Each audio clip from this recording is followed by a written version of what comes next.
Okay, so I'm going to talk about our beloved scent. So I don't know if everyone here actually has heard about the beloved scent. So I'm going to go back and, sorry for those of you who've heard this several times, tell the story of how the scent came to be.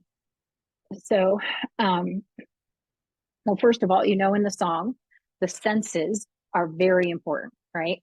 Everything is that sensual language, the scent of the bridegroom, the scent of the bride, the tasting, and the seeing. So the scent of the bridegroom in the song is the scent of myrrh. And so when in the fifth poem, the bride does not get up right away to answer the door. And when she does, she says that pure myrrh dripped off her hands onto the bolt of the door. And the symbolism, the meaning of that is that she has been so close to the bridegroom that his myrrh now drips from her. So any soul, Father Blaise says, that has been in union with the bridegroom is permeated with his scent now. And his scent flows from the bride. Even in the very beginning in Brides 1, we talk about delicate is the fragrance of your perfume, and your name is an oil poured out. And how that as we spend more and more time with the bridegroom, his perfumes become ours. And then as we walk through the world, we spread his perfume. And it's his beautiful, delicate scent that attracts others. Just like when you walk out of Bath and Body Works and you bring all that scent with you and it follows you, we want to bring the scent of the bridegroom, the scent of the beloved, wherever we go. And that's what will draw. This is the new evangelization, right? It's not about preaching. It's not about lecturing. It's not about a set of rules. It's about bringing the beauty of Christ into this world that's hungering for beauty and love.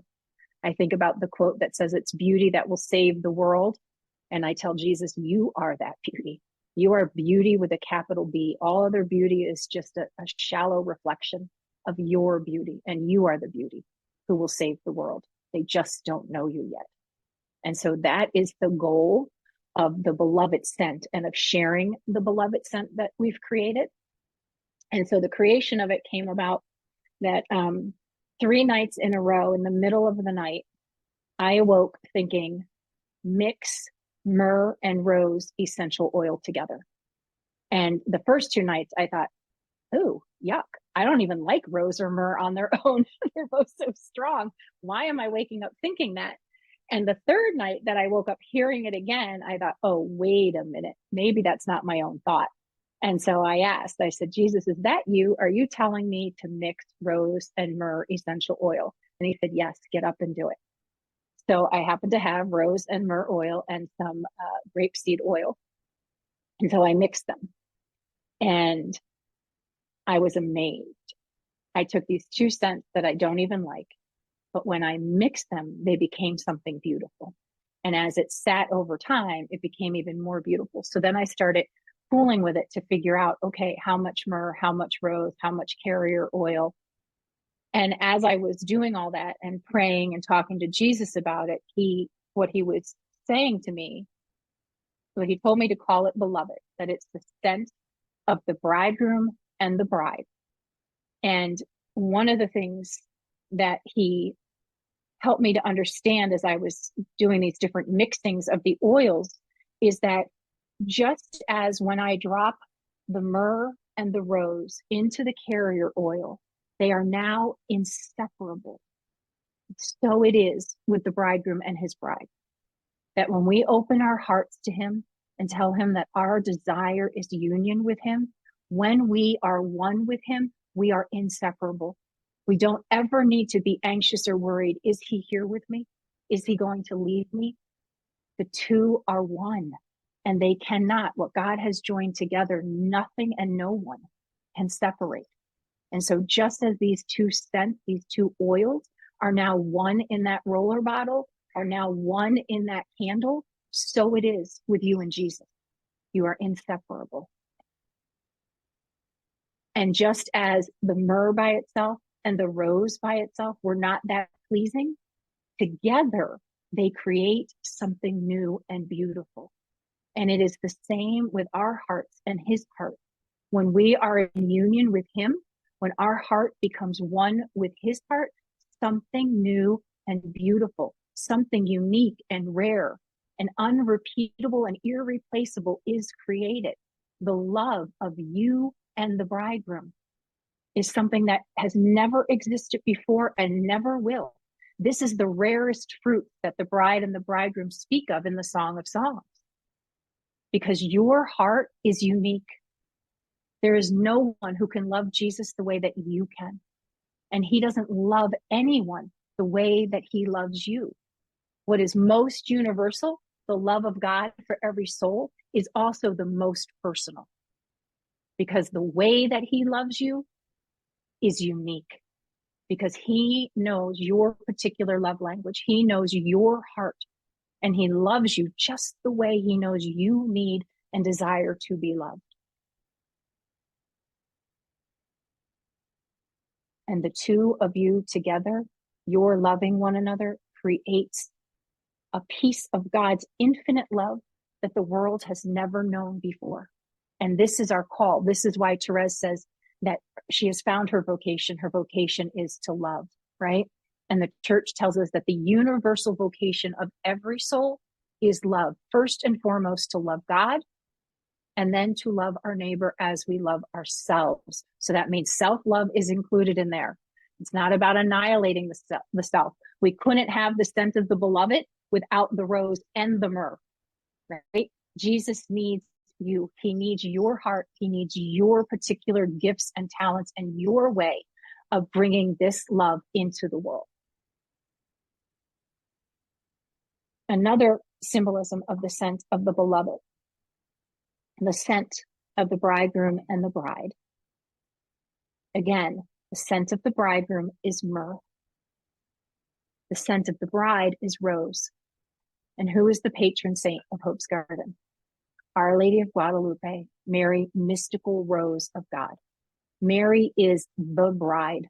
Her scent is the rose. I love that Theology of the Body Institute t-shirt that says roses smell like Mary. Not that Mary smells like a rose, but God knew Mary first and created roses to smell like Mary. And so in the scent of the beloved, we have the scent of Jesus, the bridegroom, and Mary, the bride. Think of the unity cross, right? The unity cross, Mary standing at the foot of the bridegroom's cross with the chalice, receiving his precious blood and living water. She is the bride. That is the birth of the church. And she is the model for each one of us in how to be the bride, how to have that bridal posture of receptivity and openness to the bridegroom, always. To be Mary interiorly while we are Martha out in the world doing what he calls us to do. But interiorly, we want to remain at the foot of the cross, receiving life from him, receiving love from him, and allowing that. I often imagine that chalice that she's holding just overflowing, right? Just pouring out then. She receives it and then she gives it away to all those standing at the foot of the cross with her. Hope blooms eternally and perpetually at the foot of the bridegroom's cross. That's where we want to be. And so the scent of the beloved is not just the scent of my heart and your heart being one with Jesus, but it is the scent of Jesus and Mary and how one they are, how their hearts are one, and how it can be a reminder to us that she is to be our model, our mother, our teacher in how to live this life of pilgrimage and exile, journeying up the spiraling mountain of God to the eternal wedding feast, to remind us that this life is just marriage prep, that our true home is heaven. Our true home is going to be an eternal celebration, eternal intimacy and union with God himself, an eternal wedding feast. And she wants to lead us there. And so as you light the candle, as you put a little bit of that scent on your wrist or your neck, you can remember this is the scent This is the beautiful, beautiful fragrance, the delicate perfume of not just Jesus, but of the love that Jesus and I have for one another that I want to take into the world today. This is the scent of the love that Jesus and Mary have for one another. And this is the scent that I want the world to come to know through me. The scent of true spousal love, of authentic love, of what it means to give myself as gift and receive from the other.